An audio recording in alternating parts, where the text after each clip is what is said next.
अगर आप SOC analyst बनना चाहते हैं तो वाजू का कंसेप्ट समझना बहुत इंपॉर्टेंट है। Welcome to this master class explainer. दोस्तों, साइबर सिक्योरिटी की दुनिया बहुत तेजी से बदल रही है और एक मॉडर्न एसओसी यानी सिक्योरिटी ऑपरेशन सेंटर में काम करने के लिए आपको लेटेस्ट टूल्स पर सॉलिड ग्रिप होनी चाहिए। आज के इस सेशन में हम एक ऐसी ओपन सोर्स टेक्नोलॉजी को डिकोड करेंगे जिसने पूरी दुनिया में साइबर डिफेंस का नया स्टैंडर्ड सेट कर दिया है। मेरा नाम आपका ट्रेनर है और आज हम मिलकर वाजू की फाउंडेशन को बिल्कुल ऐसे समझेंगे जैसे एक लाइव ट्रेनिंग क्लास हो। तो अपनी नोटबुक रेडी कर लें क्योंकि ये सेशन आपके साइबर सिक्योरिटी करियर के लिए एक एब्सोल्यूट गेम चेंजर होने वाला है।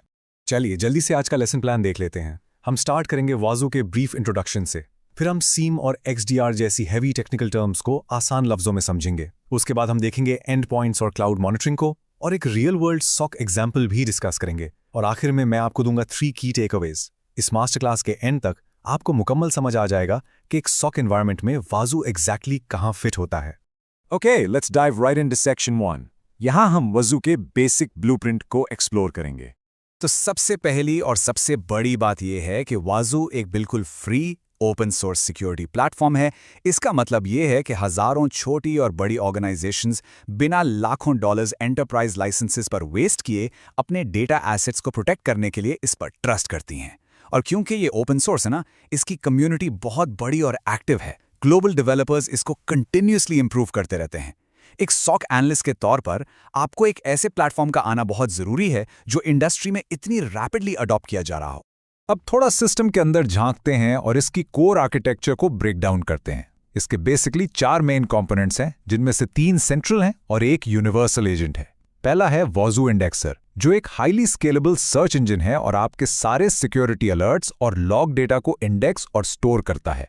दूसरा है वाजू सर्वर। यह सिस्टम का एक्चुअली ब्रेन है जो डेटा एनालाइज करता है और थ्रेट डिटेक्शन रूल्स अप्लाई करता है। तीसरा है वाजू डैशबोर्ड। ये वो वेब इंटरफेस है जहां एक सॉक एनालिस्ट अपना पूरा दिन गुजारता है थ्रेट्स को मॉनिटर करते हुए। और आखिर में है वाजू एजेंट। ये एक छोटा सा यूनिवर्सल सॉफ्टवेयर है जो आप उन तमाम लैपटॉप्स, सर्वर्स या वर्चुअल मशीन्स पर इंस्टॉल करते हैं जिन्हें प्रोटेक्ट करना होता है। ये एजेंट वहां से डेटा उठाकर सर्वर को भेजता रहता है। Moving on to section 2। यहाँ हम उस कोर टेक्निकल जार्गन को डीमिस्टिफाई करेंगे जो हर मॉडर्न एसओसी एनालिस्ट के टिप्स पर होना चाहिए। सबसे पहले क्लियर करते हैं CM को। CM stands for security information and event management. देखें, एक ऑर्गेनाइजेशन में हजारों कंप्यूटर्स, फायरवॉल्स और सर्वर्स होते हैं और वो सब टन्स ऑफ लॉग्स जनरेट करते हैं। CM का काम है इन तमाम अलग अलग जगहों से लॉग डेटा को कलेक्ट करना और एक सेंट्रल जगह पर लाकर एनालाइज करना। इसकी मदद से एनालिस्ट्स हिडन थ्रेट्स को नेटवर्क के अंदर हंट कर सकते हैं। आप इसको एक डिजिटल डिटेक्टिव समझ लीजिए जो हर छोटी बड़ी हरकत का पूरा रिकॉर्ड रखता है। और अब देखते हैं कि XDR क्या बला है। XDR means extended detection and response. अगर सीम आपको सिर्फ देखने और एनालाइज करने की पावर देता है तो XDR उसमें एक्चुअल एक्शन ऐड कर देता है। ये डिटेक्शन कैपेबिलिटीज को एंड पॉइंट्स, नेटवर्क्स और क्लाउड तक एक्सटेंड करता है। लेकिन इसकी सबसे बड़ी खासियत है इसकी एक्टिव रिस्पॉन्स। यानी अगर कोई थ्रेट डिटेक्ट हो जाए तो XDR सिस्टम ऑटोमेटिकली उस थ्रेट को वहीं ब्लॉक कर सकता है बिना किसी इंसान के मैनुअल वेट किए।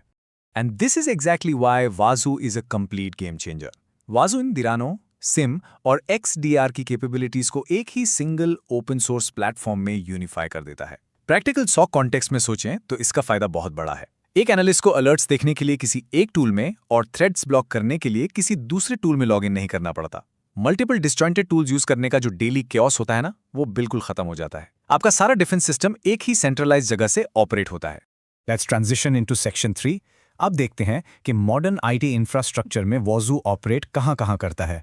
एक तरफ हमारे ट्रेडिशनल एंड पॉइंट्स हैं जैसे कि लिनक्स सर्वर्स, विंडोज़ लैपटॉप्स या मैक OS मशीन्स। वाजू का एजेंट इन ऑपरेटिंग सिस्टम्स पर बासानी इंस्टॉल हो जाता है और रियल टाइम उन्हें प्रोटेक्ट करता है। लेकिन आजकल सब कुछ क्लाउड पर भी तो है ना? तो दूसरी तरफ वाजू एजेंटलेस सेटअप्स और पावरफुल API इंटीग्रेशंस के जरिए AWS, Azure और GCP जैसे वास्ट क्लाउड इंफ्रास्ट्रक्चर्स को भी कंटिन्यूसली मॉनिटर करता है। बेसिकली, चाहे आपका data physical on premise server पर हो या क्लाउड पर, वाजू आपके एनवायरनमेंट को कंप्लीटली कवर करता है। अब अगर एक एसओसी एनालिस्ट की डेली लाइफ की बात करें तो आप वाजो डैशबोर्ड पर इन्हीं स्पेसिफिक यूज केसेस पर कंटिन्यूसली काम कर रहे होते हैं।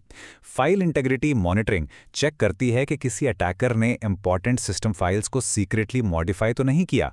मैलवेयर डिटेक्शन आपको लेटेस्ट वायरसेस और रूटकिट से बचाती है। वल्नरेबिलिटी डिटेक्शन सिस्टम में मौजूद उन कमजोरियों को हाईलाइट करती है जिन्हें हैकर्स आसानी से एक्सप्लॉइट कर सकते हैं, और इसी डेटा के बेस पर आप प्रोएक्टिवली थ्रेट हंटिंग करते हैं और अगर कोई अटैक हो जाए तो इंसिडेंट रिस्पॉन्स इनिशिएट करते हैं। यही वो कोर स्किल्स हैं जो एक एनालिस्ट को आनी चाहिए। Now let's shift gears. Theory काफ़ी हो गई, अब इस ट्रेनिंग के सबसे इंपॉर्टेंट प्रैक्टिकल एप्लीकेशन पार्ट की तरफ आते हैं। तो सवाल ये पैदा होता है, तो वुजू एक्चुअली एक अटैक को कैसे रोकती है? अगर एक रियल हैकर सिस्टम में घुसने की कोशिश करे तो बैकग्राउंड में एग्जैक्टली क्या प्रोसेस चलता है? Let's visualise this workflow together. So the crucial point is this simple 3-step incident workflow. Step 1 में फर्स्ट करें किसी एम्प्लॉई ने गलती से एक ऐसी फाइल डाउनलोड कर ली जिसमें मैलवेयर छुपा हुआ है। वाजू एजेंट जो उस लैपटॉप पर इंस्टॉल्ड है फौरन इस अजीब एक्टिविटी को डिटेक्ट करेगा। स्टेप 2 में ये एजेंट उस सस्पिशियस एक्टिविटी का लॉग उठाकर वाजू सर्वर को भेज देगा। सर्वर अपनी रूल्स चेक करेगा और एनालाइज करेगा कि हाँ, ये तो एक नॉन मैलवेयर की प्रोफाइल से मैच करता है। और स्टेप 3 में आपके वाजू डैशबोर्ड पर एक क्रिटिकल रेड अलर्ट पॉपअप हो जाएगा ताकि आप यानी सॉक एनालिस्ट उसे फौरन इन्वेस्टिगेट कर सकें। यही वो एब्स्ट्रैक्ट सॉफ्टवेयर आर्किटेक्चर है जो एक tangible step by step process में कन्वर्ट होती है। लेकिन सिर्फ अलर्ट जनरेट करना काफ़ी तो नहीं है, और यही वाजू का अल्टीमेट एसओसी कॉन्टेक्स्ट है। अगर रूल पहले से कॉन्फ़िगर किया गया है तो वाजू एक्टिव रिस्पॉन्स ट्रिगर कर देगा। इसका मतलब है कि वाजू का सर्वर ऑटोमेटिकली एजेंट को कमांड भेजेगा कि उस कॉम्प्रोमाइज्ड यूजर को फौरन डिसेबल कर दो या फायरवॉल के जरिए उस हैकर के आईपी एड्रेस को ब्लॉक कर दो। अटैक वहीं पर इंस्टेंटली रुक जाएगा, इससे पहले कि कोई एनालिस्ट उस टिकट को ओपन भी करे। ये इनक्रेडिबल स्पीड और ऑटोमेशन ही एक मॉडर्न एसओसी की असल जान है। Awesome. We are nearing the end of our masterclass explainer. Let's move to the final review take. आपकी understanding बिल्कुल solidify हो जाए। आज के इस सेशन का निचोड़ बस ये 3 की पॉइंट्स हैं जो आपने नहीं भूलने। नंबर 1, वाजू एक कंप्लीटली फ्री और ओपन सोर्स प्लेटफॉर्म है जिसकी वजह से ये इंडस्ट्री का एक स्टैंडर्ड टूल बन चुका है और उसकी कम्युनिटी बहुत मैसिव है। नंबर 2, ये सीम और XDR को यूनिफाई करता है, यानी अलर्ट्स को डिटेक्ट करने से लेकर अटैक्स को ऑटोमेटिकली ब्लॉक करने तक का सारा एक्शन एक ही सिस्टम में होता है। और नंबर 3, कंप्लीट एनवायरनमेंट मॉनिटरिंग। चाहे आप ट्रेडिशनल एंड पॉइंट्स यूज कर रहे हों या AWS और Azure जैसी क्लाउड सर्विसेज, वाजू आपके हर एक डिजिटल फुटप्रिंट पर कंटिन्यूअस नजर रखता है। तो दोस्तों, अब इस टेक्नोलॉजी को कंप्लीटली समझने के बाद मेरा आपसे एक ही सवाल है, are you ready to deploy your first Wazuh agent? अगर आप वाकई 100 के एनालिस्ट बनना चाहते हैं तो सिर्फ थ्योरी से काम नहीं चलेगा। आज ही वाजू की ऑफिशियल डॉक्यूमेंटेशन डाउनलोड करें, एक वर्चुअल मशीन सेटअप करें और अपना पहला एजेंट डिप्लॉय करके प्रैक्टिकल शुरू करें। ये हैंड्स ऑन एक्सपीरियंस ही आपको फ्यूचर में एक इन डिमांड एक्सपर्ट बनाएगा। आज के इस एक्सप्लेनर के लिए मेरी तरफ से बस इतना ही। अपना ख्याल रखिएगा एंड हैप्पी थ्रेट हंटिंग।